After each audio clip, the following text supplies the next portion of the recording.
안녕하세요. 사건사고와 보험 이야기를 다루는 채널 사건사고TV의 김지훈입니다. 산업 발전과 의료기술 발달 등으로 인해서 점점 더 다양한 사건사고가 발생하고 있는데요. 보험제도 또한 나날이 발전하고 있어 각종 사건사고와 관련한 보험 처리도 무수히 이루어지고 있습니다. 그런데 보험 처리를 함에 있어서 보통 사건사고를 조사하고 보험금을 지급하는 주체는 어디인가요? 보험회사이죠. 그렇다면 보험금을 지급받는 입장에서는 이 보험금이란 것이 어떨 때 지급되고 어떻게 산정되는지 잘 모를 수도 있습니다. 이러한 경우 보험회사에서 주는 대로 보험금을 받게 되실 텐데 과연 이 보험금이 올바르게 지급되는 것인지 잘 알고 계셔야 하겠습니다. 보험회사에서는 수많은 인력과 사건사고 처리 경험을 가지고 있습니다. 보험회사보다 경험이 많고 인력이 많으신가요? 대부분의 경우에는 그렇지 않을 것입니다.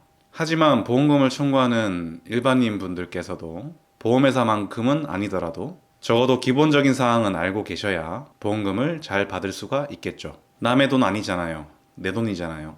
스스로 알아보고 챙겨야 합니다. 가만히 계신다고 알아서 내일처럼 처리해 줄 사람이 있을까요?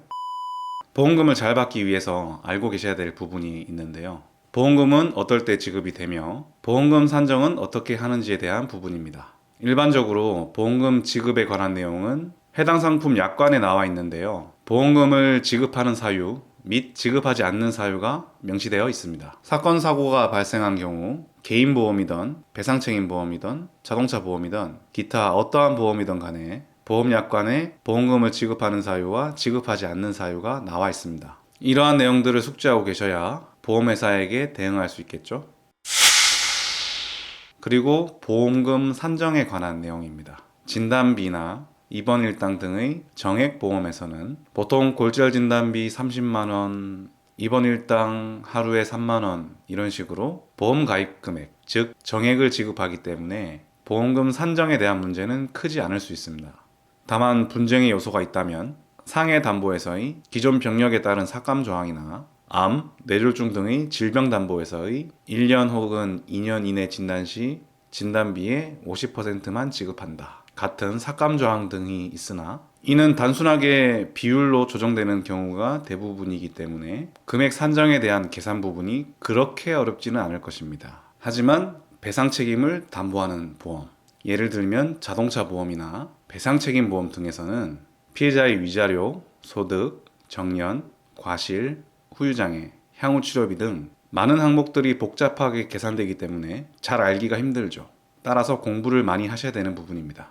사고를 당하신 경우 각 항목별로 개별적으로 판단해야 하는데 내 소득은 얼마이며 정년은 언제까지 인정되는지 알아보셔야 되겠고요. 내 과실은 얼마인지 유사사건 판례 등을 검색해서 찾아보셔야 되며 내 후유장애는 얼마나 남는지 그리고 향후치료비는 얼마나 발생할지 등의 의학적인 부분도 치료하신 병원의 주치 또는 다른 병원 전문의의 견해를 들어보셔야 되겠습니다. 설령 추후에 전문가를 선임하셔서 본인께서 직접 사건 진행을 안 한다고 하더라도 미리 공부를 해서 보험금 산정에 대한 내용을 알고 계신다면 사건 진행함에 있어서 원활한 의사소통에 도움이 될 것입니다.